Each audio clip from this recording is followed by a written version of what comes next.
In the winter of 1959, the snow-swept slopes of the Ural Mountains held a dark secret.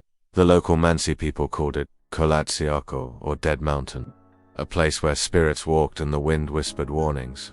For centuries they avoided its desolate peak, respecting the ancient legends. But that winter, 9 young hikers chose to cross it anyway. They weren't reckless adventurers. They were students from the Ural Polytechnic Institute, intelligent, disciplined, and highly experienced in winter survival. Several were trained ski instructors. Their leader, Igor Dyatlov, was known for his meticulous planning and calm decision-making. This was not a group chasing danger. They documented everything, from route calculations to daily progress, using notebooks and cameras. Photographs from the early days of their expedition show smiling faces and snow-covered jackets, jokes frozen in time. Nothing suggested fear or urgency. Their destination was Mount Otorten, a challenging but achievable goal. To reach it, they would need to cross that exposed stretch of terrain the locals still avoided. They dismissed the warnings as superstition. On January 27th, one member of the group, Yuri Yudin, turned back due to illness. The remaining 9 continued forward into increasingly hostile conditions. Wind speeds climbed. Visibility dropped to near zero. Temperatures plunged well below freezing, into the realm of lethal cold. On February 1st, instead of descending into the forest for shelter as their training dictated, they made a decision that would later haunt every investigator. They pitched their tent high on an open, exposed slope of Dead Mountain. It was a strange choice, but one experienced hikers sometimes made to avoid losing altitude. On this mountain, however, it carried consequences no one could have understood. That night, something happened that shattered every rule of survival they knew. When search teams later found the tent, it was still standing, anchored, and partially buried in snow. Inside, everything seemed strangely normal. Boots were neatly lined up, coats were folded, food supplies were untouched. A small stove had been assembled but never lit. But the tent itself told the real story. It had been cut open from the inside. Long, deliberate slashes tore through the canvas, as if time mattered more than care. The hikers didn't exit through the entrance flap. They escaped through the walls. Footprints led away from the tent in a single direction, down toward the distant tree line. The prints in the snow were clear and unmistakable. Some were barefoot, others wore only socks. A few had on a single boot. There was no sign of panicked running, no chaotic scattering, just a controlled, orderly descent into the darkness. They never returned. When the group failed to check in at their destination, a massive search was organized. Days turned into weeks of desperate hope against the unforgiving wilderness. Then, buried under a thick blanket of snow, the grim truth began to emerge. The first 2 bodies were found near the edge of the forest, almost a mile from the tent. Yuri Krivonishenko and Yuri Doroshenko lay beneath a tall pine tree. Their hands were raw and damaged, their knuckles scraped to the bone. High above them, branches on the pine tree were broken, some as thick as a man's arm.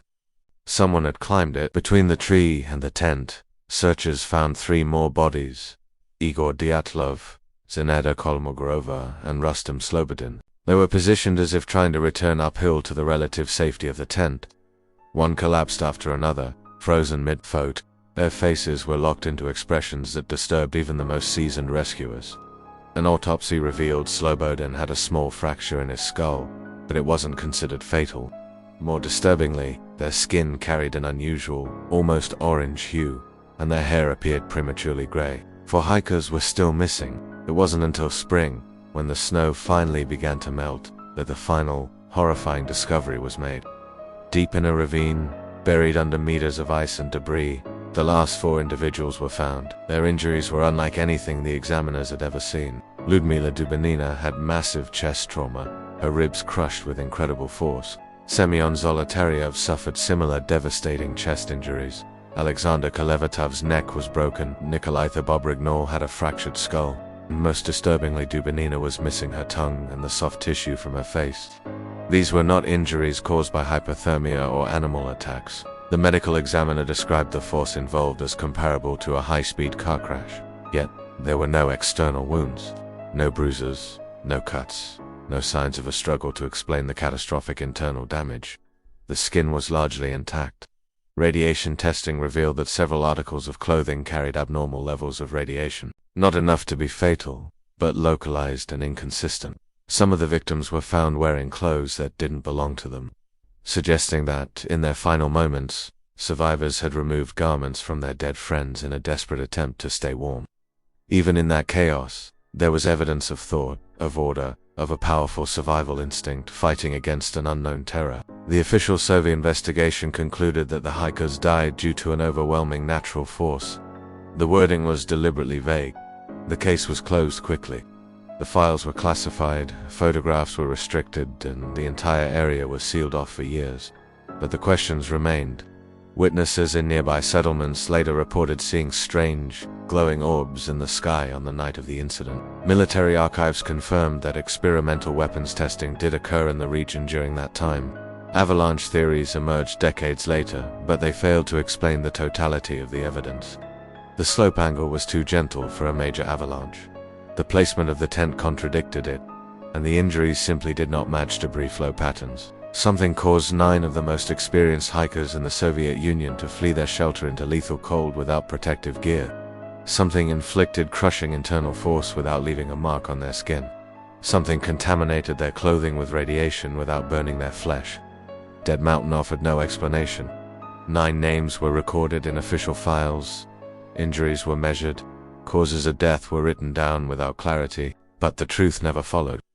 A chilling testament to the unknown forces that linger in the world's most remote corners. Thanks for watching. Like and subscribe to keep the truth behind Russia's Dyatlov Pass incident and the memory of its victims from being forgotten.